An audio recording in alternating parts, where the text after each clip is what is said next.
Good evening. It's so wonderful to welcome you all. It's actually a great pleasure to welcome you back to the Art Gallery at Western Wyoming Community College. This is where we kicked off the Abraham exhibit. It seems like just yesterday, but it's actually getting ready to move to Laramie, and we'll be opening in Laramie, I believe, on April 9th. So we're coming to the end of the Rock Springs tour, but we wanted to end this portion where we began, right here in the Art Gallery, with the beautiful, beautiful paintings of the Abraham Out of One Many exhibition for you to look at. And we have a very, very special guest tonight.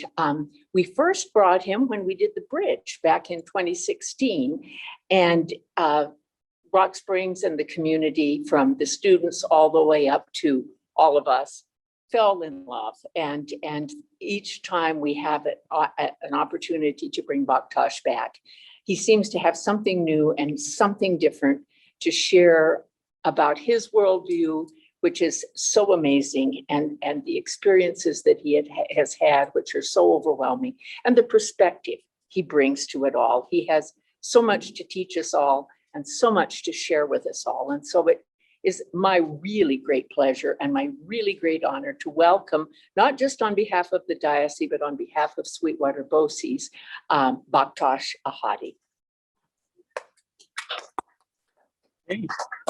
Okay. مهربانی برنید. سلام علیکم کلگی. شما چطور هستین؟ اسمم بکتاش است و بسیار خوش هستم که در این گالری هستم. میخوام تشکر. Baktash, I'm very sorry, but I think we didn't communicate. Baktash, I couldn't afford the interpreter. You got that? No interpreter. راستی؟ No interpreter. I am so sorry. You know, times are tough, but my budget was, I had to cut the interpreter. You think it's easy to find somebody that speaks Farsi? That was hard. Yes. That was hard. Baktash, do your best. Do your best. No interpreter. Do your best. Got it. Okay. English. English. Okay. Okay. I think I could do that. Okay. Lovely. Okay. I hope you guys all like that. My mother tongue is Farsi, and it's wonderful to be here.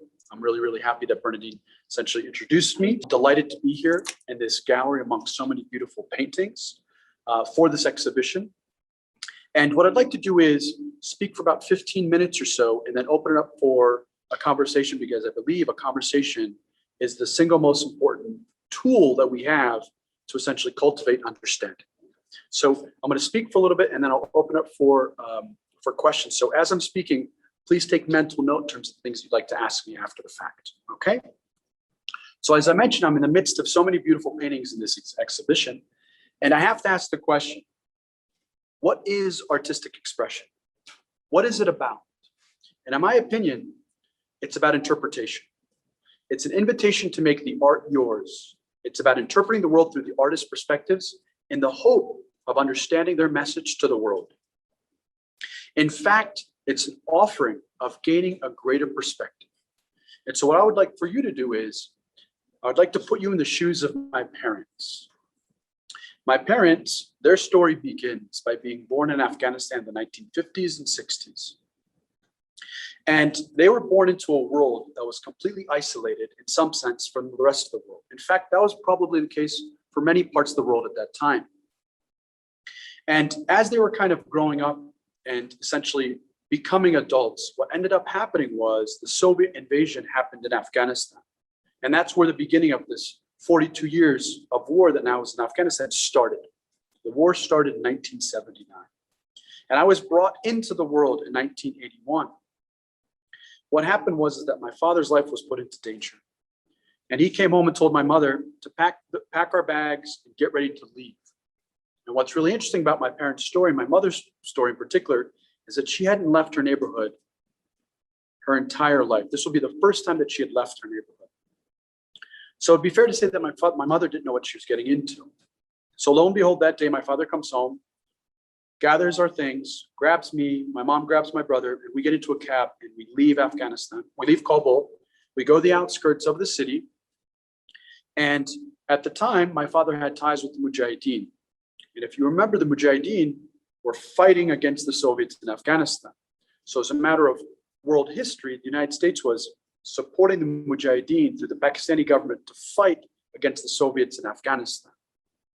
That's how the United States was linked to the war in Afghanistan at that time. And what's really interesting about this is that my father, before he met my mother, my father was born in Kandahar, Afghanistan. You may know Kandahar because it is the birthplace of the Taliban movement.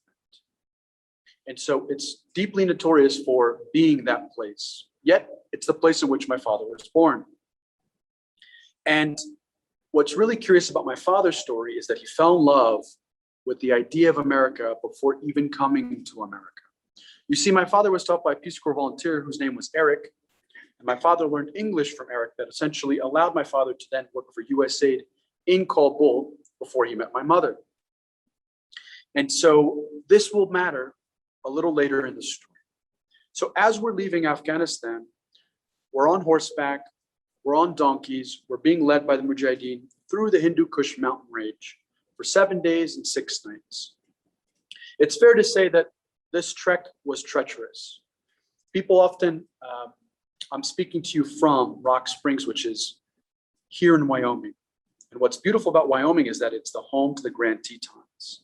The Grand Tetons are very special from the Wyoming side of the mountains because as you look at them, they jet out from the ground and they're deeply, deeply, deeply beautiful because of it.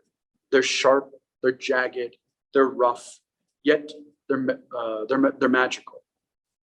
The Grand Tetons are beautiful because in many ways the mountains of Afghanistan, the Hindu Kush mountain range, resembles that of the Grand Tetons and the Rockies here in Wyoming. So imagine traversing and trekking through these mountains. That's what my parents did with 2 young boys, me and my brother. So lo and behold, with the graces of God, we eventually made it to Pakistan and spent 2 years in makeshift homes in various refugee camps in Pakistan. Eventually, my family made it to Islamabad. My father had the great idea of going to the consular office at the American embassy and presenting his case to try to get his family out of Pakistan. You see, at the time, the Afghan war against the Soviets was in full-fledged force. So there was no option for us to go back. And Pakistan was not a place in which my family wanted to stay. So lo and behold, as the American saying goes, if you ask, you shall receive. And so my father was given a form to fill out to make his case to essentially come to the United States. And they asked for references. And my father listed the references from his time working at USAID in Kabul.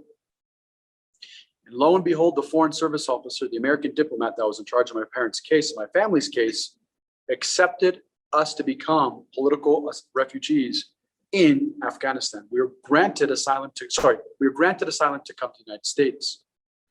In fact, what ended up happening was the consular officer found an organization that was going to sponsor my family. And that organization was St. Paul's Lutheran Church in Carlisle, Pennsylvania. My parents didn't know what the Lutheran Church was. They didn't know what Carlisle, Pennsylvania was. All they knew is that we were going to go to America, which made them deeply happy. Because you remember, my father fell in love with the idea of America before even coming here. So one thing led to another. We got into a plane and we made it to Harrisburg, Pennsylvania. And as we're coming off of the plane, 20 people or so are welcoming us to Pennsylvania. And these 20 people were members of St. Paul's Lutheran Church. In fact, these were the people that were going to help my family assimilate into American culture. So everybody was responsible for different things in terms of helping my family assimilate. One family was responsible for helping my mother go to school.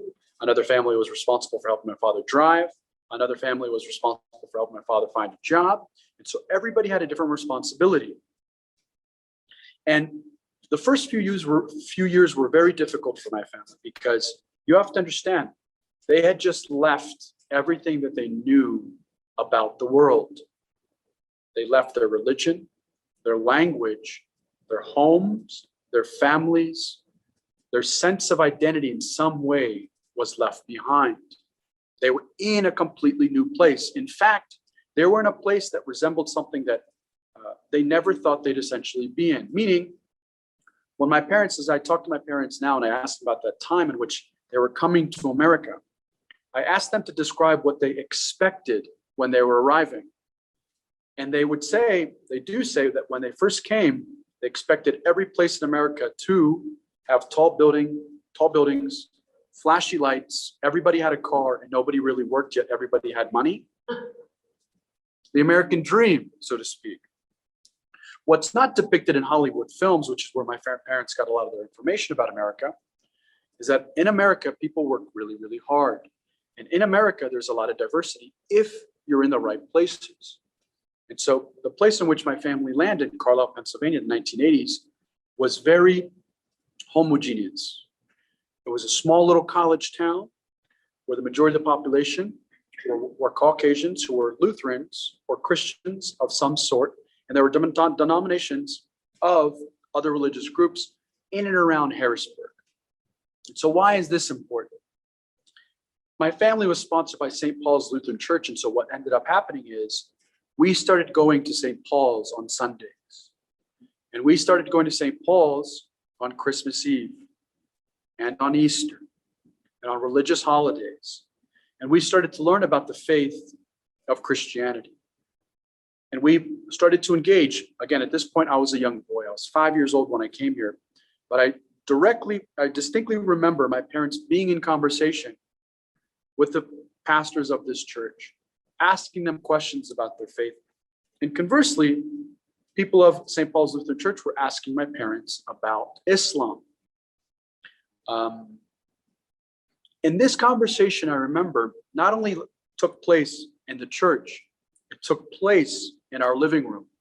On Sundays, people would come to our homes. Christians would come to our homes. And at this time, we'd spent about 5-6 years in Carlisle, Pennsylvania, and we found some Jewish families. And they came to our homes. And we ended up going to people's bar mitzvahs and going to a Jewish temple. And it was really interesting because as a young boy, I was exposed to all these different faiths that came from one individual, Abraham. The idea that one individual essentially spawned 3 monotheistic faiths was really interesting because at the end of the day, through all this conversation and all this engagement and all this inquiry, we realized there was a lot of commonality. It just took different shapes and different forms. And these faith-based religions manifested depending on the environment which they were practiced. And so that's the thing that I remember distinctly being observant of as my parents were slowly trying to assimilate to American culture. Now, some of the lessons that I learned from this experience, I'm currently in the process of writing my memoir, which is not just my own story, but the story of my family. And some of the lessons that my parents, as I'm interviewing them for this book, for this memoir of mine, are the following. My parents' life story is really about adaptation, right? The world is going to change and you have to change with it. In some sense, what my parents did is they didn't know anything about Carlisle. They didn't know anything about Christianity. They didn't know about the world in which they were going to with 2 young boys. Yet they were willing to embrace the unknown, right? Not only of the world, but of others. And then in this process, they were willing to embrace who they were in relationship to these new things that they were learning. So they were learning about themselves as well by being in these situations, by being in these conversations, by being in these homes of worship, so to speak.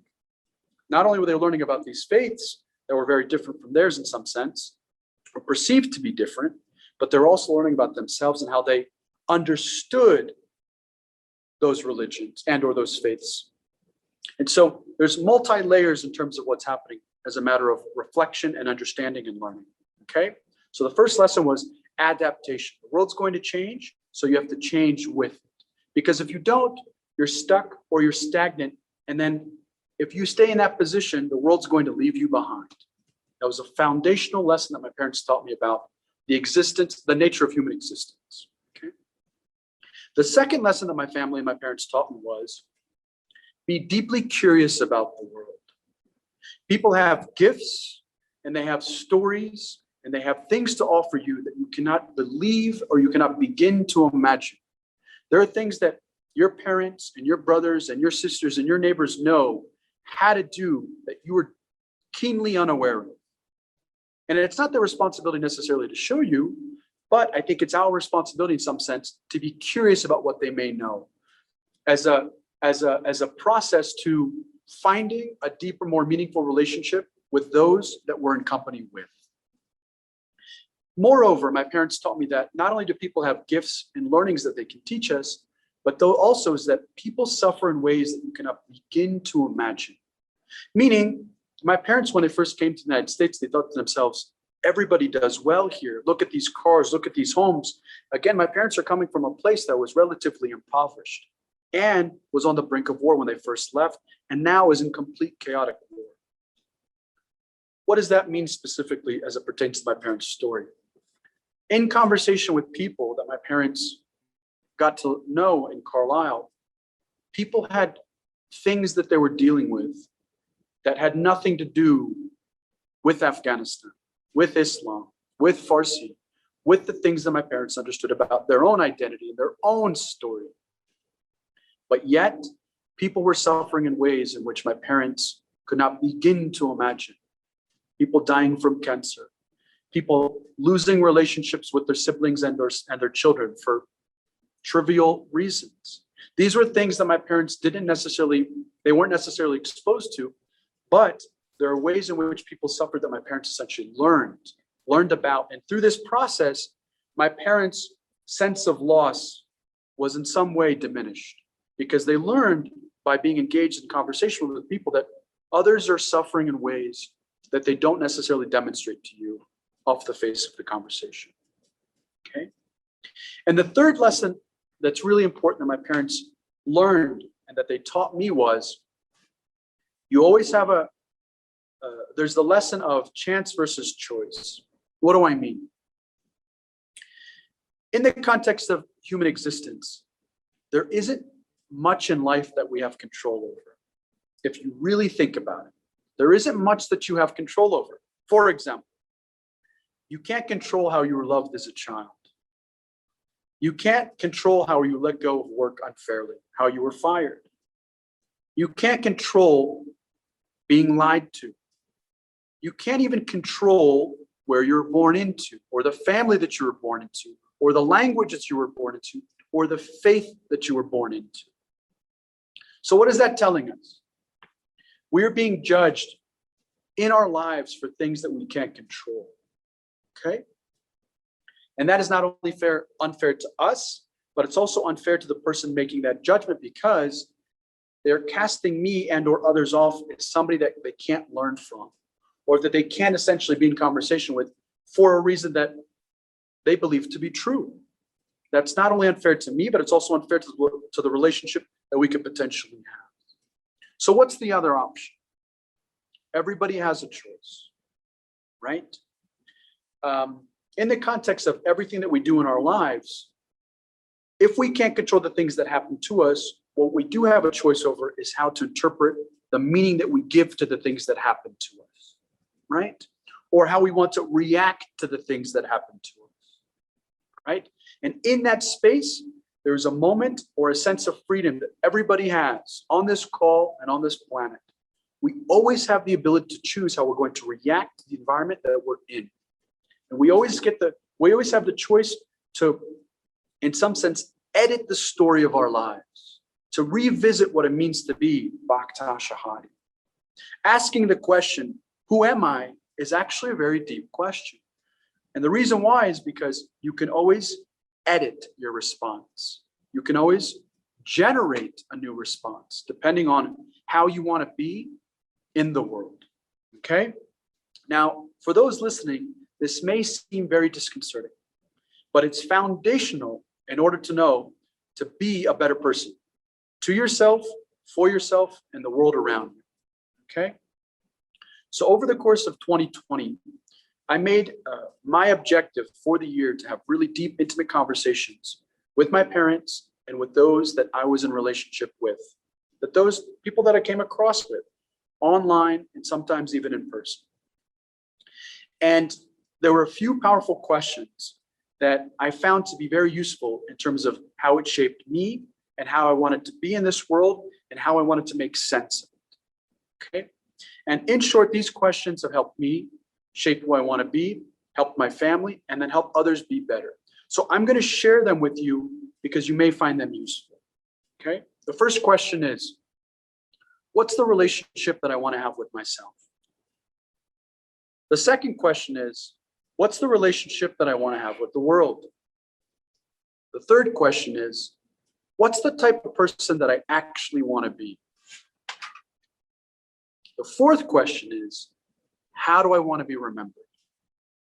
The fifth, what will I regret not doing at the end of my life? The sixth, what do I want to think about while I'm actually here? What's worth thinking about? And lastly, how do I want to grow? I think this experience is really about digging deep. It's really what this experience requires of us. This is what it means to explore the landscape within. It's the art of growing up. So if you take the time and energy to do so, you'll come out a more wholesome, grounded, and more authentic person. So just as these artists in this gallery allow us to essentially give us an invitation to revisit the interpretation of their worlds via these paintings, I'm offering you an invitation to revisit the story that you tell yourself about the world, about who you are in the world, and about foundational questions about what it means to love, how you want to be, how you want to be remembered, and the type of person that you actually want to be. Because at the end of the day, nobody has a choice about where they're born, how they're born, and the places in which they're born to. But we always have a choice to choose how we want to interact with the world around us. And in that lies freedom, and in that lies power. So that's my invitation. And so with that said, I'd like to open up this part of the conversation to Q&A, to essentially hear the questions that you may have, so we can have a discussion about some of the things that I've shared. I guess my question is, as you raised the various questions, I wondered about including the question about not only your relationship to yourself, but I'm curious why you didn't have the question, what is your relationship to God? That's a lovely question. Thank you. Your name is Mark, sir. Thank you for asking that question. So the way I kind of think about it is, the second question that I asked, what is your relationship to the world, encompasses the idea of God and your interpretation of God. Because at the end of the day, for me, that's what it resembles. The idea of universe, the idea of the world, the idea of God is quite literally everything that's outside of our perceived notions of ourselves. And so that's kind of how I think about it. And again, if using the word God is more pertinent or more, if it lands better with you, if that's something that settles better with you, that's great. The way I kind of think about it is, in the context of language, you can use various language to kind of help you navigate the world that you live in, right? So in the context of this conversation that you and I are having, I'd be delighted to essentially pursue that question with you, or hear the response that you may have as it pertains to that question. Does that help a little bit? It's really just a preference of language. I can see where you're coming from. Indeed, thinking about the idea of what is your relationship to all of those things outside of yourself, I think makes a lot of sense. Thank you.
What if I didn't have this bottle of water?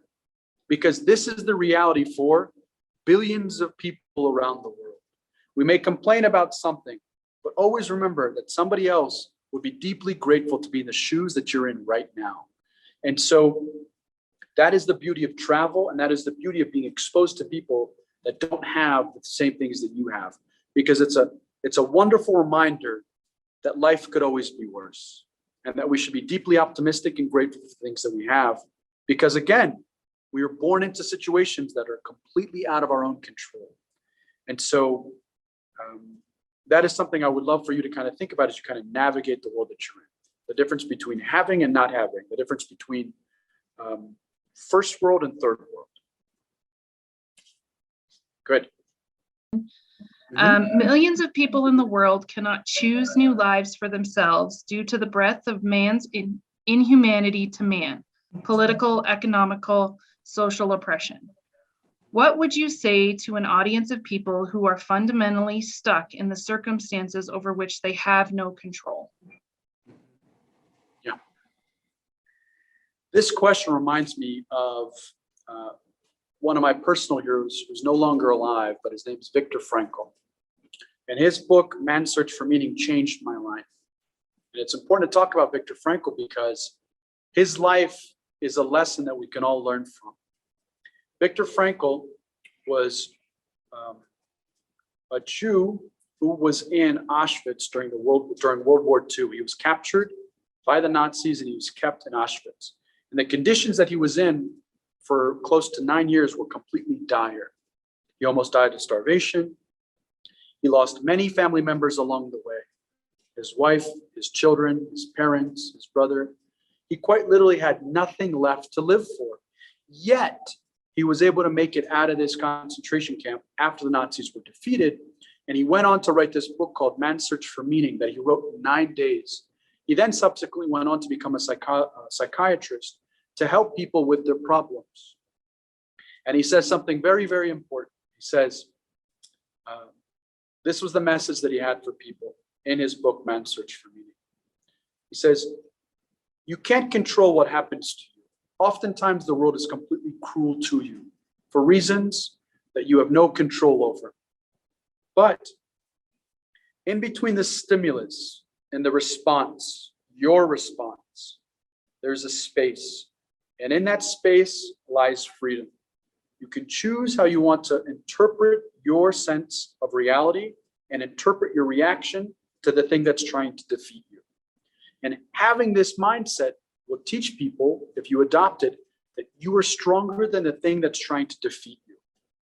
And so what I would offer anybody who's listening, or anybody who's in a place where they feel like this is their reality, where they can't change what's hurting them and what's trying to defeat them, is to say, what you need to do then is your sense of responsibility to yourself is become stronger, so you can essentially have a better way to kind of react to this stimulus. Because then, if you're able to withstand, there will be some movement. If not, you will fulfill a sense of purpose through suffering. And that's another thing I'd like to add too, is in the context of the United States, quite literally the most prosperous country in the history of human existence. We can have anything in America, yet this country also has the highest rates of suicide. And we have to ask, why? How is that possible? The country that I was born into, Afghanistan, doesn't suffer from suicide, yet people live in squalor and they live in uncertainty. And they live not knowing what's going to happen to their children or what's going to happen tomorrow, which means they can't plan for a future. They can't build a future. So we have to ask the question in the context of the United States, how is it that people are getting to the point where they feel like they have to kill themselves to escape this misery? And one of the reasons I believe that exists for this epidemic of suicide in America is, in some sense, we've gotten too comfortable. We don't have a struggle to fight for. So what I mean to say is, choose the thing that you're willing to suffer for. Are you willing to suffer for your children? Are you willing to sacrifice for your children? Are you willing to sacrifice your life's purpose, for your work? Are you willing to sacrifice for your sense of health? What is the thing that you're willing to suffer for? Because in that space, you will find a sense of purpose. You will come out a stronger, better person. And so I think that's something that we've lost here in some sense in different parts of the United States is we've lost the wanting or the ability to suffer for the things that we care about, right? And so that's the thing I would like to offer people in terms of a perspective is if you can't change your environment, change how you understand your environment and or your relationship to your environment. Because in that space is where you can find freedom and also a sense of purpose if you're willing to suffer for it. I hope that helps. This one actually is coming from a FaceTiming couple. Great. One of them is in Cheyenne, the other one is in Bakersfield, California. It's our own Jeremy and Sandy Caldwell. So they have come up with a trans-state question for you here. Great. Okay, they want you to talk about your experience when you were a young person making these kinds of amazing transitions during an age in your life when as a young person, you're probably also questioning everything familiar, everything about your family, their spiritual experiences, their religious experiences, their economic experiences. And how did that feel like? And how did you navigate it? She says, it's really the intersection of first world problems with the problems of a developing world in the mind of the person coming into his own. How do you reconcile the apparent divergent concepts? What a lovely question. What a lovely question. I think the thing that's surfacing for me as it pertains to that question is the idea of coming into oneself or the idea of meeting yourself is very interesting. I'm in a place in my life now where I'm trying to be the hero for the child that I was when I was young. Because in some sense, you know, my parents were in a place where they were working and they were trying to find a way to survive. They're trying to find their way in America. And they assumed that their children were going to be all right because they're no longer in war. They're no longer in a place of complete uncertainty. They could go to preschool and kindergarten. And in these places, they had food for their children to eat. And so my parents' thinking, and I know this because I've asked them, was that our kids are going to be okay now. And what's interesting about that is we were okay to a point, meaning those fundamental things that they were concerned about were covered. But the things that they weren't able to think about, because I think they were too going through this in their own minds, was psychologically, how could they and or we be safe? And that's the thing that wasn't on their minds. What I mean to say is, as a young boy in the context of living in a place like Carlisle, Pennsylvania, I was the only person that looked like who I looked like, meaning I was the only person that was not Caucasian, not white. And as a young boy, you only know what the world tells you about yourself. I think that's really important. Children are beautiful because they're innocent, but they're also very vulnerable because they're innocent. And so what's interesting about that is children only know what people tell them about who they are.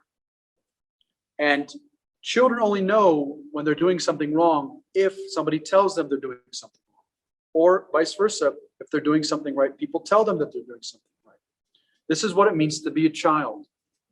And then slowly but surely they come into their own. What's interesting about the experience that I'm kind of talking about is my own lived experience as a young boy is the world told me in some sense that I didn't belong by physically beating me up or making fun of me or calling me names. And what's really interesting about that is I remember as I'm writing my memoir, I remember those instances in which I was getting beat up, but I don't ever remember crying. And what that taught me as a person who's reflecting now as an adult on that little boy who I was that in some sense I believed I deserved it because nobody told me otherwise. Why else wouldn't I be crying?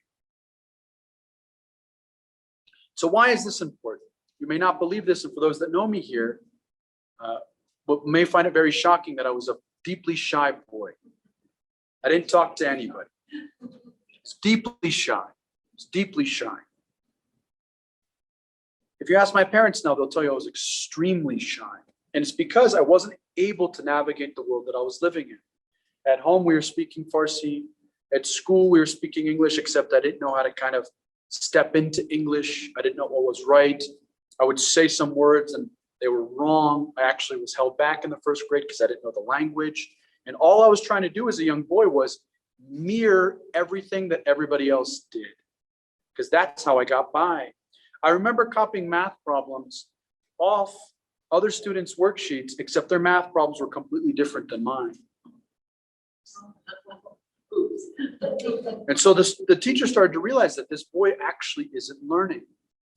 And so what was coming into my mind in terms of English wasn't resonating because I didn't know the language. It was very interesting. And so so to answer the question, I was having a hard time navigating these things. Kids at school would have these really nice backpacks and I wouldn't have these things. And I didn't really know how to kind of navigate this. What's more interesting is I didn't even know how to say anything about it. There were just kind of data points in my life. But then something happened. I mentioned that in first grade, I was held back because I didn't know the language. And so what's interesting about young people is a year in a young person's life is a long time. Not only as a matter of time, but also as a matter of growth. So what did that mean? By the time I was in fifth grade, I was bigger than the rest of the kids. Not only bigger, I was stronger and faster. So what did this do? I went from being chosen last on the kickball team or on the soccer team to being chosen first. And what does that do to a psychology of a person? It gives them a greater sense of confidence. Like all of a sudden, not only can I kick the ball in that net and in that goal, but what I can do is now I can be in a place where people see me for who I am, not just what I do. Young people, what's interesting is, as a matter of maturity, I think adults do this too.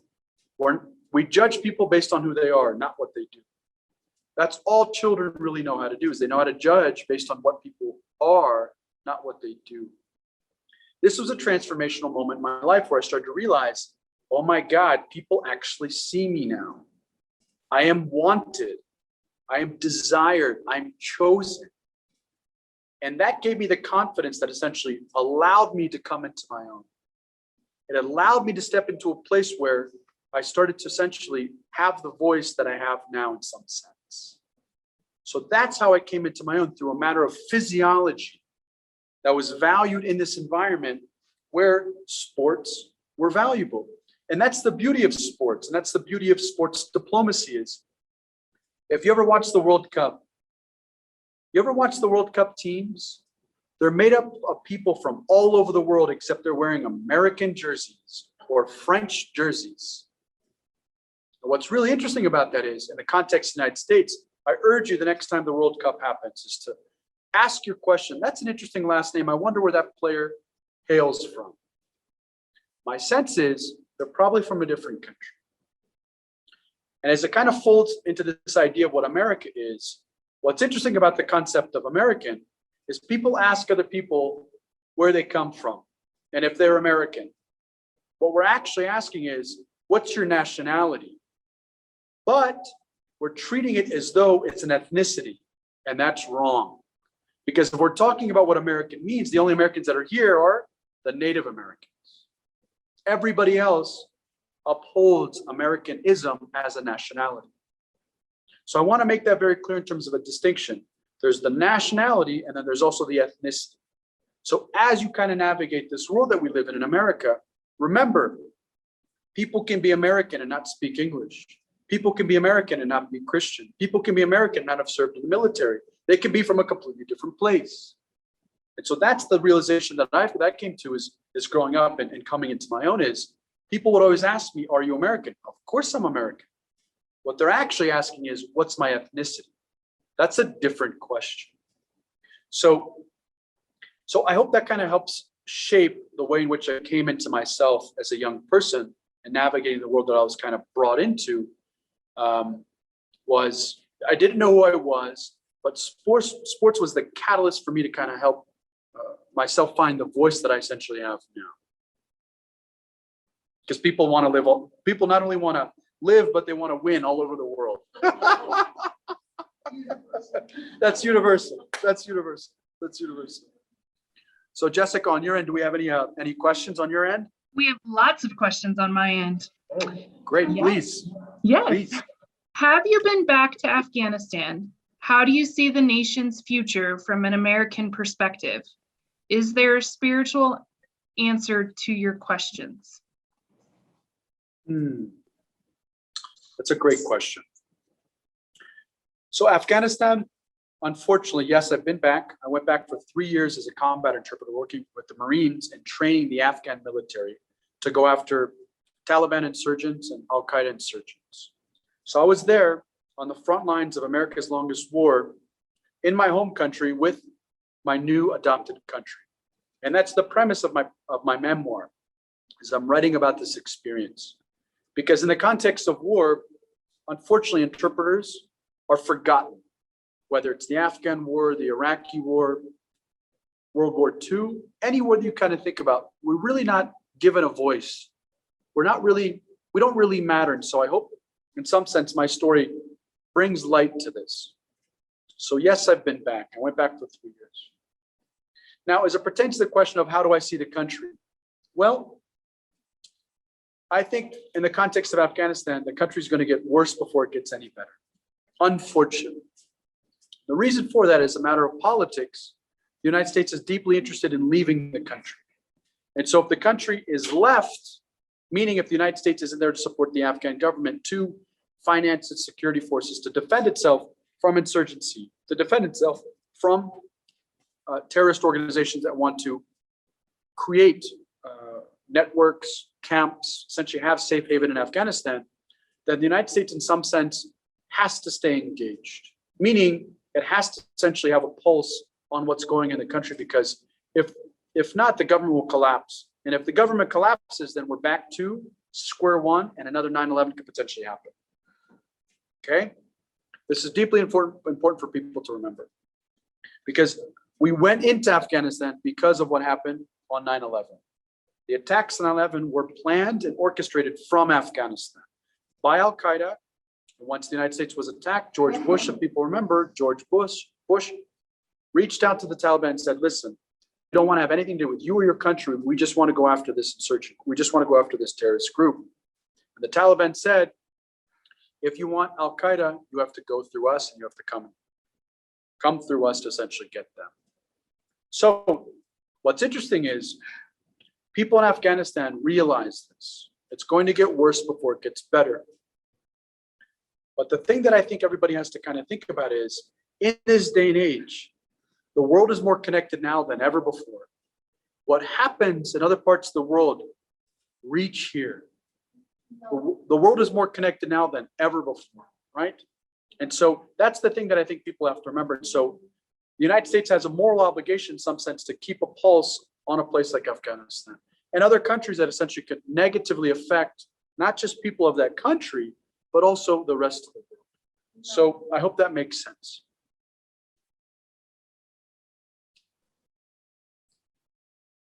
All righty. Next question.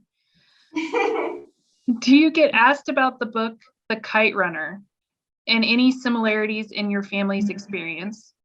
How did you find the book, or did you read it? Yeah, I love the book. Yes, I've read it. And yes, that story of a family coming to America, finding their own, and then going back to Afghanistan to essentially fulfill a responsibility, I think is an experience that happens for many immigrants that come from my background, in particular, many people that come from Afghanistan.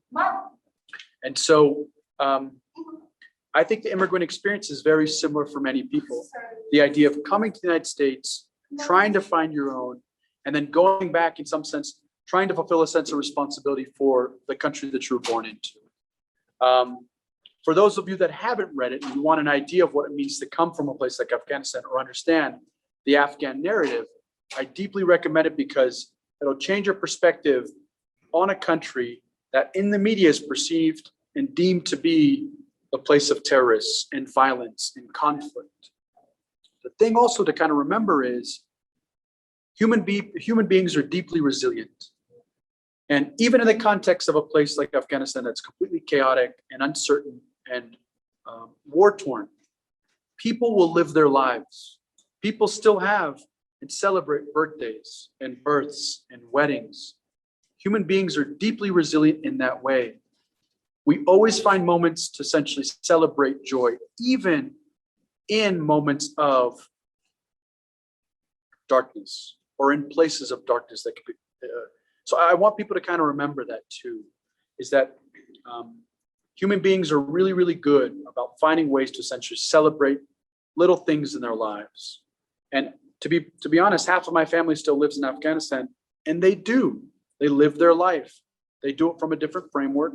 They find deep meaning in suffering, whereby they give to their children, they sacrifice for their children. They find a deep sense of faith in Islam in the context of Afghanistan. They look to God and spirituality as a way to kind of find peace with the environment that they're in a very different way than some people in different parts of the world. So for those that are essentially curious about a place like Afghanistan, the Kite Runner is a really great start to kind of start the process of understanding people from that region of the world. Hi, this is actually Nina, Elizabeth's sister. Oh, sorry. No worries. I know. Hi, greetings from New York City. And first, I just want to say thank you very much. Tashakkur mikonam. I actually with an organization that works in northern Afghanistan. I'm also a returned Peace Corps, so your story touched me on a few levels. So like many likely tuning in, I grew up in the church, and now I actually work with an organization around religious diversity and inclusion. And given how interacting across religious differences is very much part of your own life experience, and we find ourselves now in times that perhaps beg us even more to interact and build relationships across difference. I wonder if you could speak to how we can take this reflection and the insights and compassion and take it even more into the realm of action in difficult times across differences. Yeah. Thank you, Nina. That's wonderful. So I think the single most important thing, based on all the things that I kind of think about, the things that you brought up, Nina, is not only be adaptable, not only be curious, not only understand the power of choice and how you want to interact with the world, but I think action starts with engagement. So for those that are deeply curious about the world, kind of want to figure things out, what's interesting is I ask this question a lot now, but I want to ask it to everybody on this call and people in this room. Can you think of a time in your life where you weren't the protagonist of the film that you're directing? The answer is no, because you are the thing that you see. You are the thing that you live. And so why is this important? As you think in the context of filmmaking, something that I'm deeply passionate about is that as a viewer and director of a film that you're in, what's interesting is in filmmaking, there's what you see in front of the screen or on the screen, but you don't see everything that's behind you. And that can be perceived as what's happening to a person. Or when you see a person and you talk to a person, they're only showing you one side of them, right? And as you spend more time with them, you learn to understand that there's more to them. There's a sense of wholeness. They become more wholesome in your perspective because you get to learn more aspects about them based on their experiences and their opinions. Why is this important? What am I getting to? What we have to do is we have to engage with others in such a way where we're actually trying to come to a place where we're learning about their lived experience. I don't know what it's like to be a white male from Kansas. I have no idea.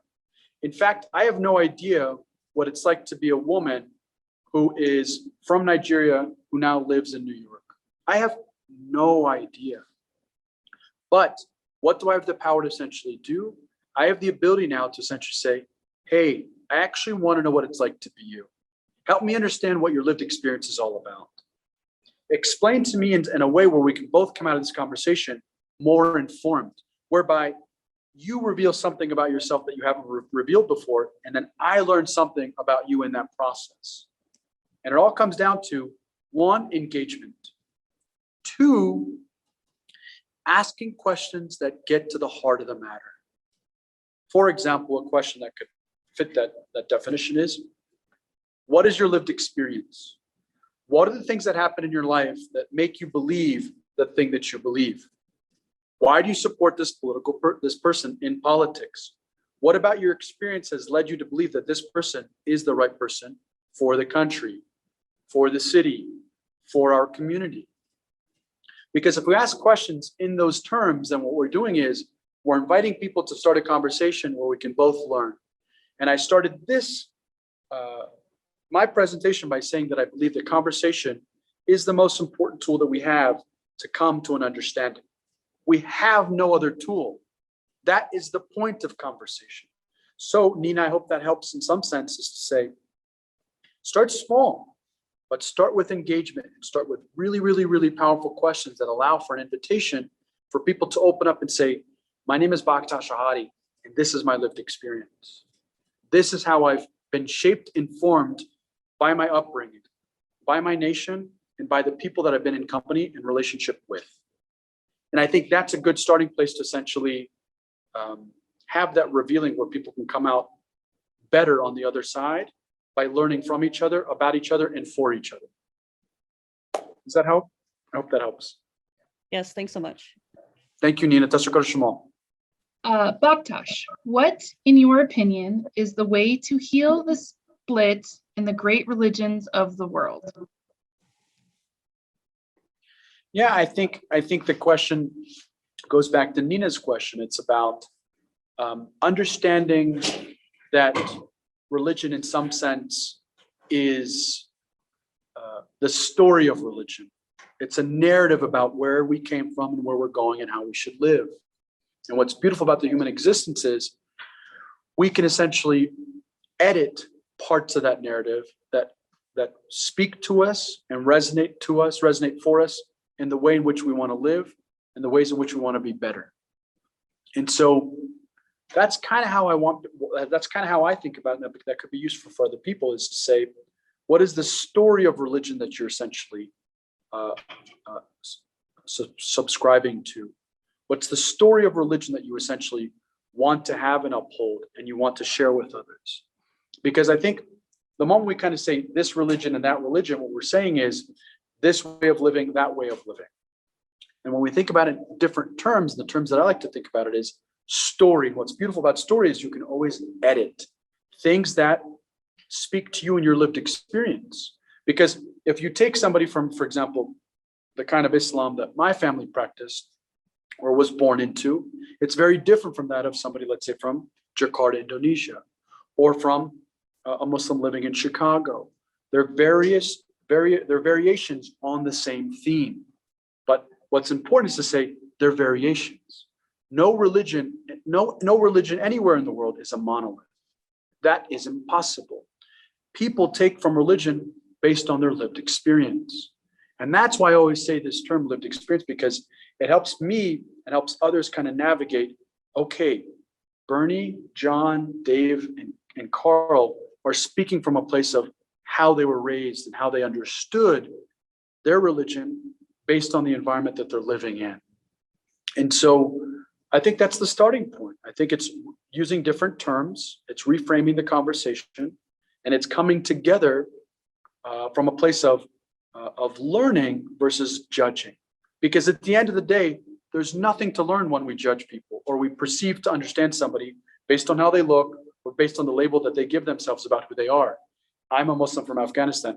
Imagine if I said that, and that's all I said to everybody on this call and everybody in this room. And then I asked the question, how do you think I am? What type of person do you think I am? My sense is all the responses would probably have nothing to do with what I presented to you today in my family story. And so I think that's the starting place for understanding is coming together and saying, okay, I want to have a conversation with you, not from a place of judgment, but from a place of curiosity. Because we're human beings. And if you're not curious, you're not growing. And so the way to kind of implement that is through engagement and through questions. Knowing that Carlisle, Pennsylvania is also the place of the Carlisle boarding school, it is amazing to hear you carry this story out of Carlisle. And to me, I hear a spirit of healing and from generational trauma.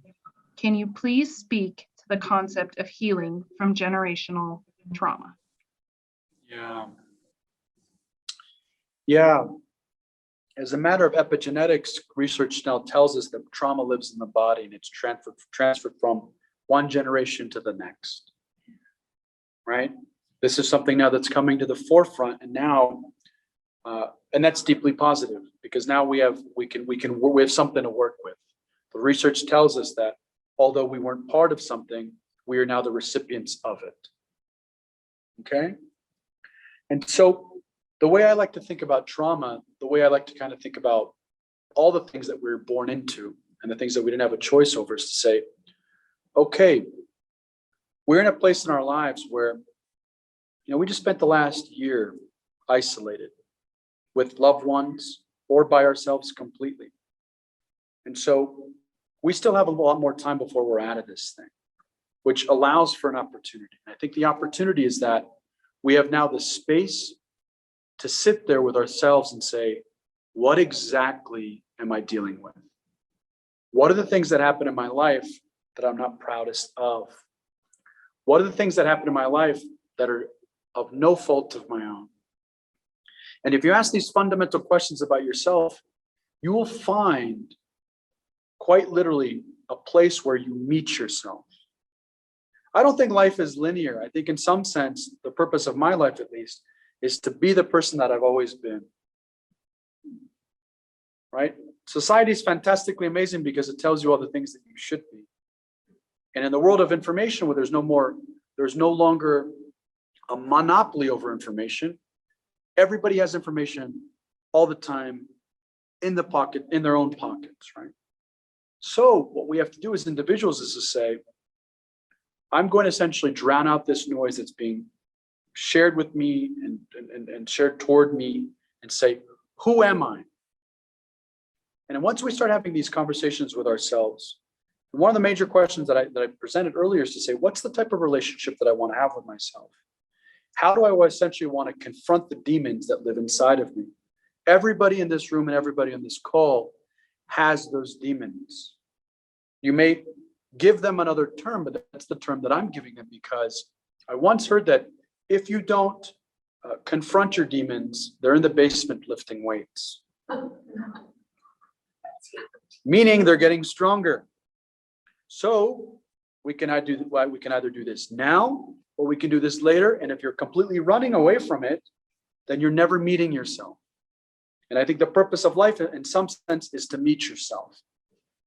And that folds into the idea of generational trauma, because if you start from the perspective of, this isn't my fault, this is the thing that I was born into based on what happened to my parents and what happened to them.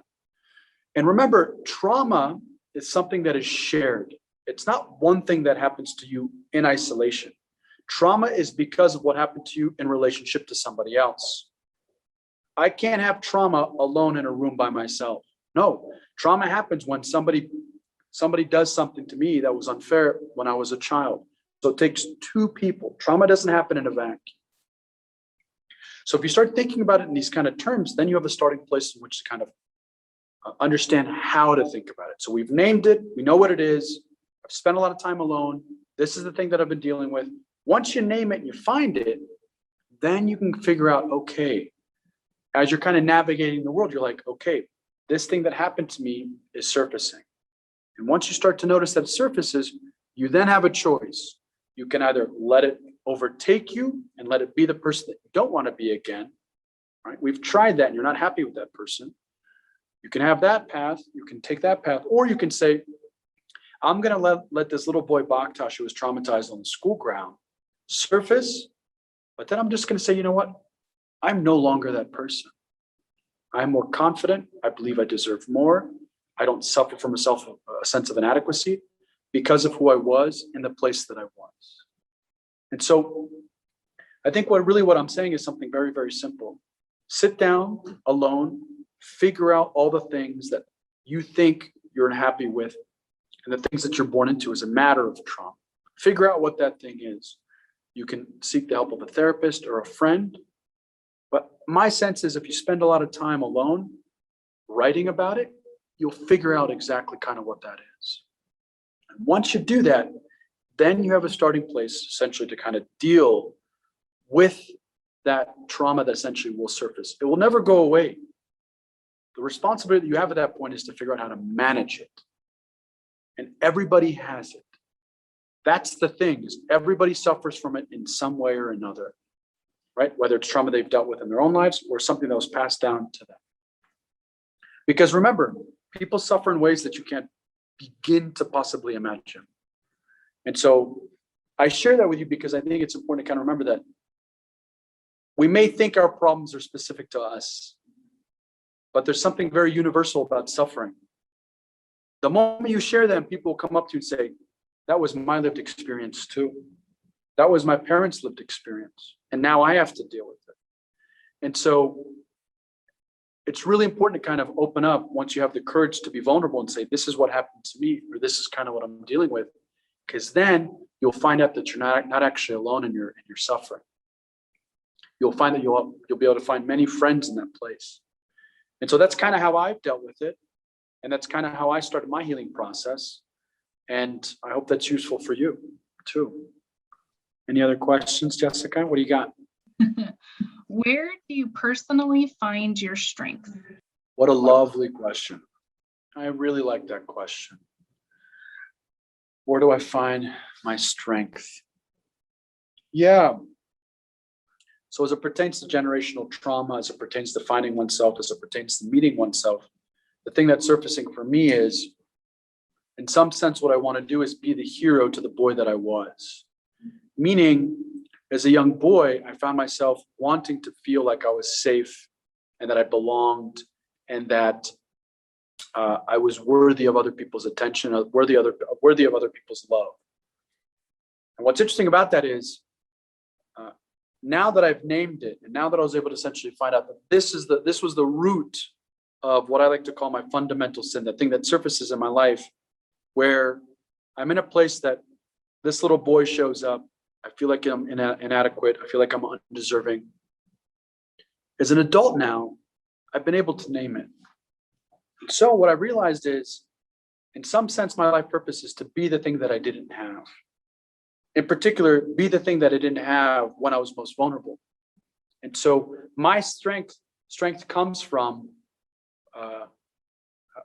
realizing how much I've grown and making sure that I can be that, not just for myself, but be that for other people too, in the service of others.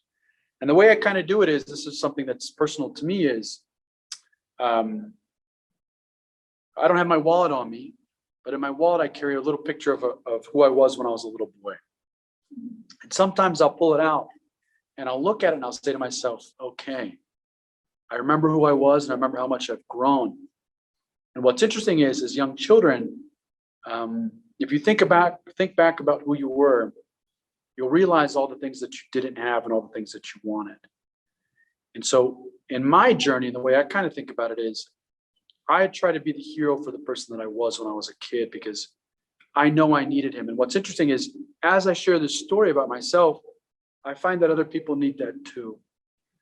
And my strength comes from confronting my demons, knowing how difficult it is, and then having the courage to share my story, because I find that other people need it too, and other people feel those things. So what's really interesting about the human condition is that the more particular you get about your story, the more universal it becomes. This is a fantastically interesting universal law that I've learned. And I think there's a lot of strength in that. So dig deep in terms of who you are and what your lived experience is. And once you kind of, found that arc of your life story and all the things that you didn't like about it, then that's a starting place to essentially confront it. And as you confront it every single day, you become stronger. You know, I personally want to be better to myself, my family, and those that I'm in a relationship with. And so in order for me to be better, I have to be stronger. I think that's where it comes from. Being vulnerable starts with courage. And I think that's the lesson that, you know, my parents have taught me, that the world has taught me, and that I've taught myself by sitting alone and really digging deep into the things that I believed I knew about myself. But in fact, I realized I had the ability to kind of change over time. I hope that's helpful. I'm just interested in, well, one, thank you for your service. My father was a Marine, so I cry, but also you came from a rich, beautiful, religious, I guess, melting pot. So do you have one that are you still Islamic, or are you Christian or Jewish? Or No, that's a lovely question. Oh God, that's a lovely question. What are you? not that any of love it's that wrong. question. Yeah, what are you? No, of course. I appreciate your question. You're very sweet. So I am born Muslim, and I will die Muslim.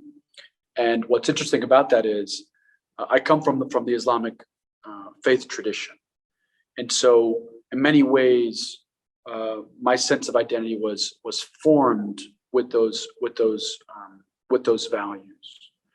But what's beautiful about my lived experience is that at a young age, I was exposed to values of the Christian faith and values of the Jewish faith.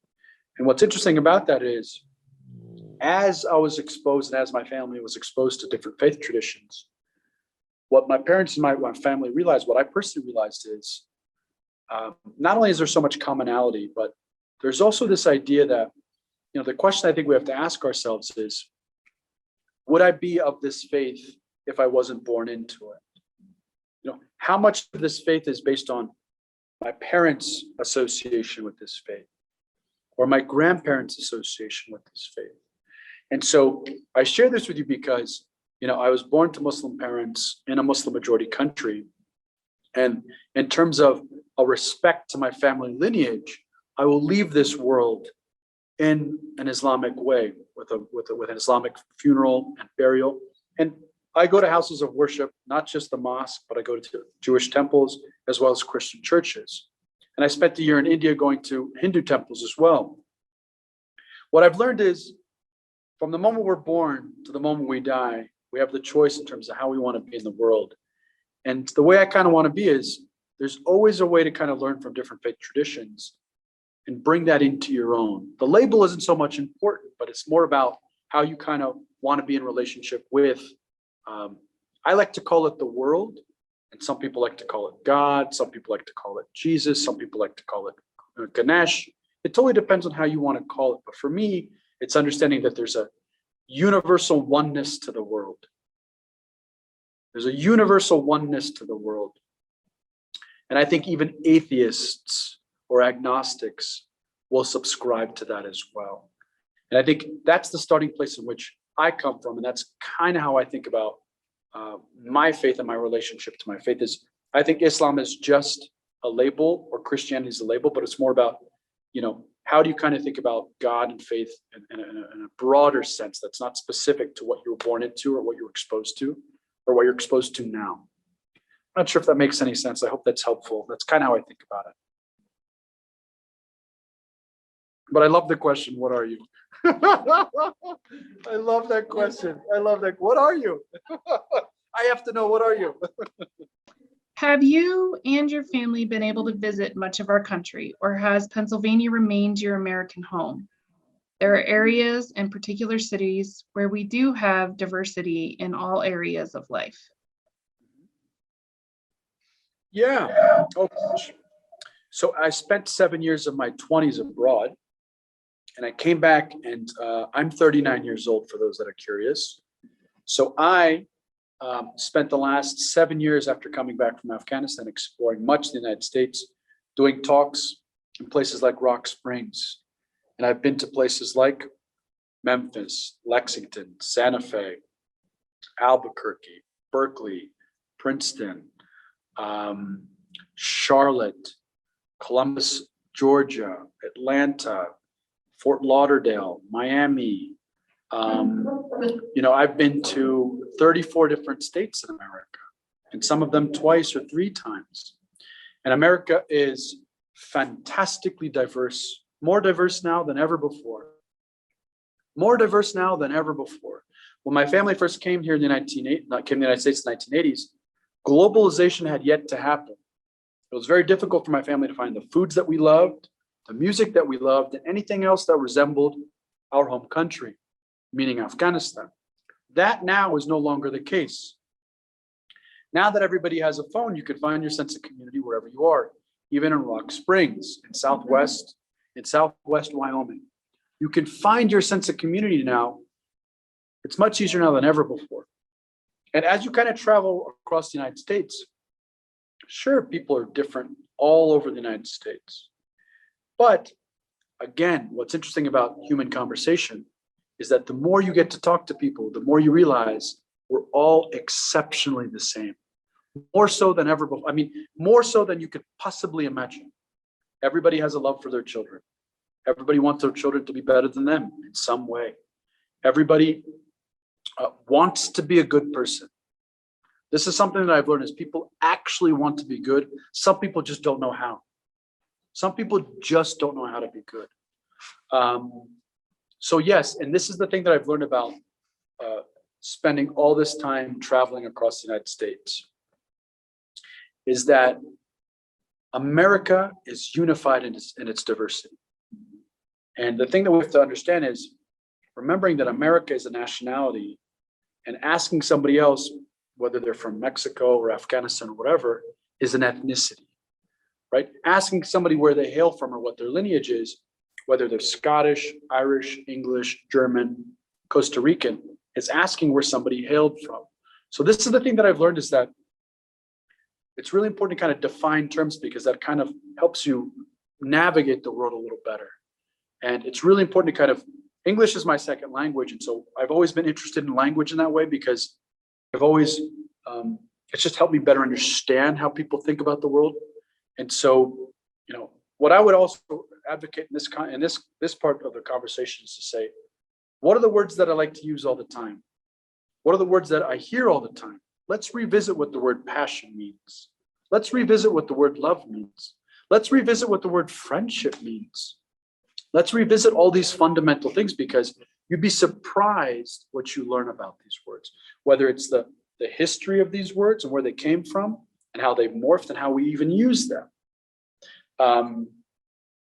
Right, here's an example. Here's just a really quick example. Young people often hear the question, what's your passion?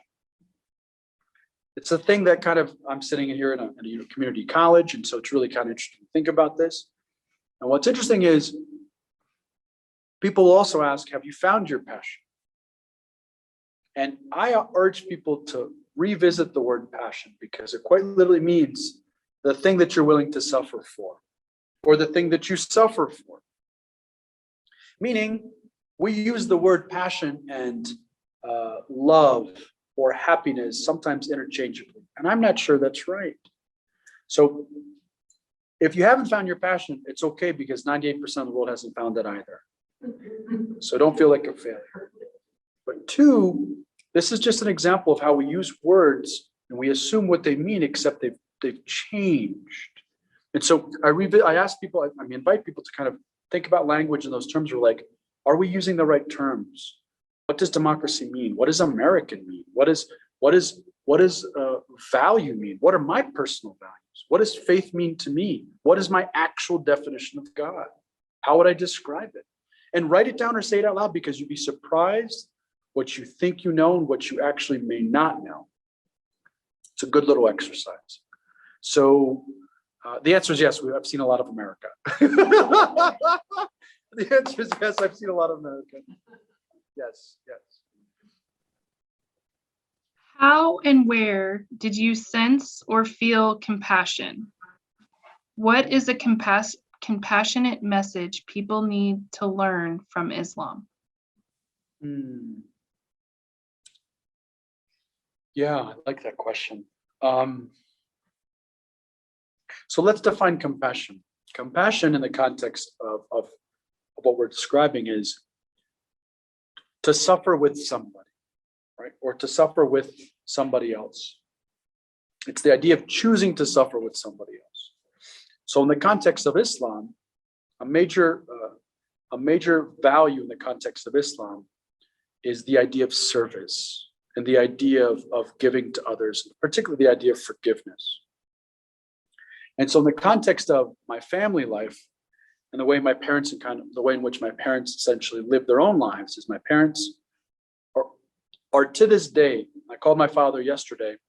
I was trying to get him on the phone to tell him that I was safe and healthy in Western Wyoming.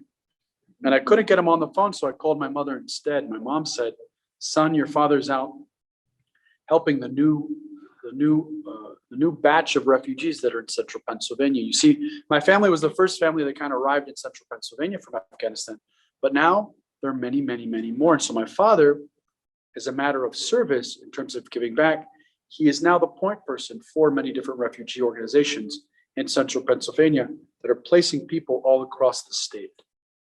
So what does he do? In the context of compassion, the context of service, he's there to help them explain what America is all about, sharing all the things that he wished he had known about America when he first arrived. Lessons that essentially my parents and my father have learned about what it means to be in this new country and the values this country has relative to the values in which people had come from, the country in which they came from, in this context, Afghanistan. So in these moments of, I've gone with my father to work with these refugees, and the questions they ask and the stories they tell are fantastically interesting. You know, for example, the story that's kind of coming to mind is this one woman that my father was helping, and her children. She had lost her husband in the war, and she came here with a suitcase with the clothes for her children, a few clothes for herself, and she had a rice sack in her luggage. There was no rice in the rice sack. It was just the rice sack. It was completely empty. And my father asked her, "Why did you bring this? Why did you bring this with you on your journey?" And she said, "It's the only thing that I could bring that would remind me of home." And so this idea of compassion is like, you know, people are willing to tell you their stories about how they've lost so much. And I think compassion is service, but it's also the ability to radically listen to what people have to say. And to say, why do you have that? What is that all about? And people carry things with them, whether it's a photo of themselves as a child or rice sacks that tell you about how they value the world in such a way that's completely different than yours, that could actually inform your life in a better way. So I think compassion is really about going to a place of suffering with somebody else, or at least wanting to know what another person's suffering is. And this comes from my parents' lived experience in the Islamic tradition, which they were born into and that I was born into. So this is a lesson that I've learned from my parents. I hope that helps. Just on behalf of the Diocese of Wyoming and everyone here, everyone at Western Wyoming in Rock Springs, we just want to really thank you for coming and once again, just making us think, making us aware of who we are, and making us realize how easy it is to embrace the stranger. Thank you, Bernie. It was wonderful to be here. Thank you. God bless you. Thank you so much. Thank you, everybody on the line. If anybody wants to reach out to me specifically, what you can do is you can look me up. You can Google me, Baktash Ahadi. It'll take you to my website, and you can, if you're curious about other things that you haven't had a chance to kind of talk about or share, reach out to me via email, and we can start a conversation. Okay. Thank you, everybody. God bless. Thank you.